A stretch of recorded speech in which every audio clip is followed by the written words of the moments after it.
Hey everybody, I wanted to talk to you today about one of my favorite topics, which is knitting with hand-spun yarn. So this, I guess, could be sort of a follow-up to other videos I've made in the past, which I will try to make a point to link in the show notes.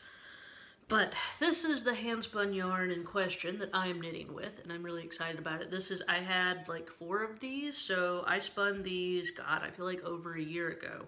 And then it was one of those things where they were sitting around and then the weather got warmer and I wanted to knit with something different. So then I was like, and then I found the perfect pattern, which was one of my favorite designers, Riza Knits. You should look her up. She actually has a YouTube channel too, I believe, but she's definitely on Instagram, posted this great cowl. It was like this big, squishy, single ply, it was perfect for this. And she posted a free pattern on her Instagram like a year ago. And I liked it so much, I actually sent it out in our newsletter, with full credits to her, of course. And so I knew I had this yarn and this pattern that I wanted to work on once it got cool. And I've been working on like the never-ending summer wrap pattern. If you've been following any of my Instagram accounts, and I just got tired of it. You know how it is when you have been knitting something for so long, and then like the seasons change and you're like, I'm over it. I don't want to knit this anymore. So I have back-burnered that one. So and it was fingering weight. So after like little tiny yarn, I was like, it's time, and it's cold here now. I was like, it's time to bust out the big yarn. So I went to like a women's group at my church, which is where I get most of my knitting done. And so I wound up some balls and started knitting the cowl from Riza Knits today. And so this is what I have so far, and I'm loving it. So like I said, this is her pattern. It's a simple repeatable pattern. It looks smaller than it is because it's on like circulars, so once it comes off the circulars it will be wider for sure. But I wanted to, as I was sitting there knitting, like I said, with my friends, I was thinking about yarn in shops, because I'm used to selling yarn online and I'm used to thinking that everybody likes the same type of yarn that I do. And I definitely, if you follow my shop, this year we've definitely diversified, which I finally gave in and got some thinner mill spun yarns, because there was no way I wanted to spend fingering weight for y'all. And so I got some small family owned mills for some dyeable fingering weight yarn, but we still definitely have all of our big, crazy, colorful, and this is really big, this is like the biggest yarn we've ever made. Most of our yarn is pretty standard Aran or bulky weight yarn. But even with that, I feel like a lot of people, I was trying to put myself in the heads of other people, I feel like you learn to knit on something probably like DK or worsted, and you're probably knitting pretty classic basic stuff, which I knit this sweater. So this is a worsted weight sweater, and you can see this was just some really basic yarn, even though it is very pretty, from Knit Picks. It's their Wool of the Andes. But, you're used to knitting things that are pretty even to see how it comes out. Like you can imagine how the stitches are going to look. And then the collar on this, here, I'll stand up, is some hand spun. I knit this a few years ago. Time is getting by. So hand spun collar and then Knit Picks yarn sweater. So you probably, when you learn to knit, that's the type of yarn when you go into a store you're used to looking for. So then if you go into a store and they have something that's like got sparkles in it or beads on it, or it's really big or it's kind of uneven, you may really like it and be attracted to it and even buy it, and then you take it home and it just kind of sits there and you're like, I don't know what to do with this. And I don't want you to have that problem.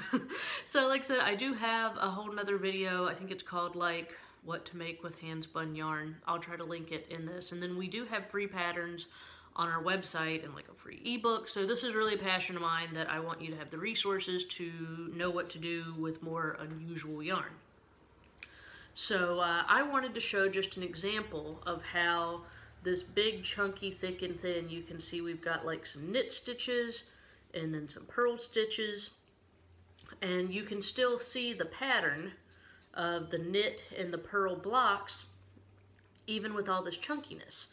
And I also wanted to show that, see how you've got some stitches that are really big and then others are really thin, so it may freak you out when you're knitting it if you're like, oh man, that's not gonna like even out right.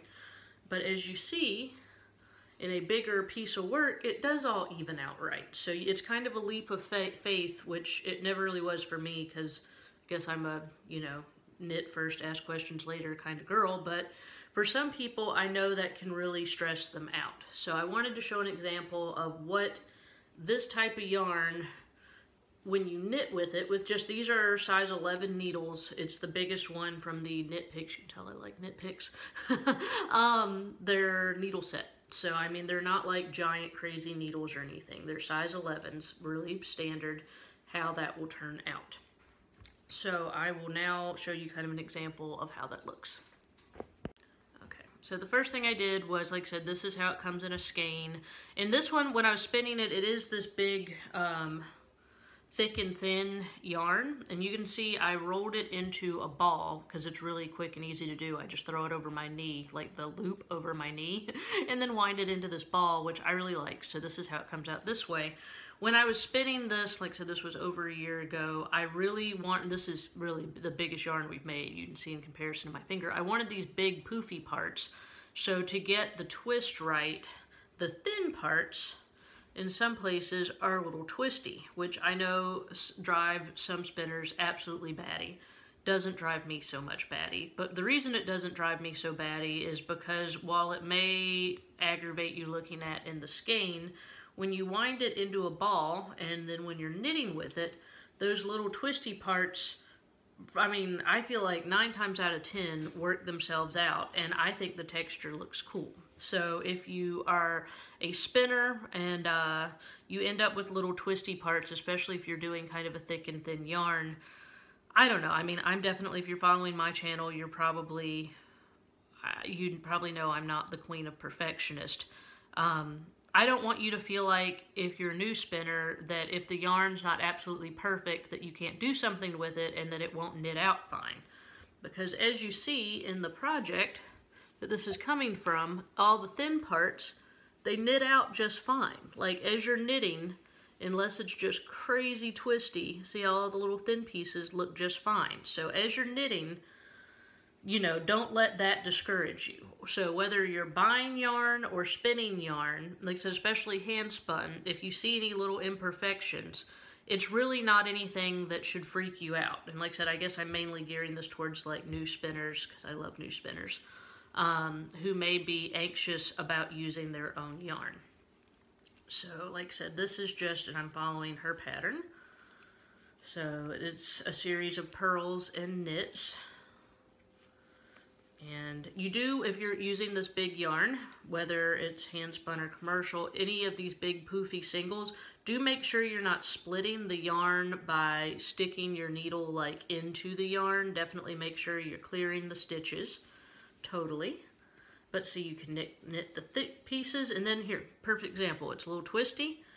Just, you don't even have to do anything to it. Just in the process of knitting, it mostly untwist all those stitches, and there you go, it blends right in. So like I said, this is definitely supposed to be a big thick and thin cowl here, but don't let those little imperfections slow you down, because to me that's the whole point of this yarn, is that it's supposed to have all this great texture. Here I'm trying to like knit this up by the camera so this is a really funny angle, but so that's just an example of knitting with some really cool hand spun. And like I said, this is definitely an extreme example of some really thick and thin yarn. Most of the yarn that I spin and we sell and that I knit with would be more on this gauge, which is just kind of a standard Aran weight, bulky weight yarn. And you can see it plays very nicely with, regular standard sweater knitting yarn.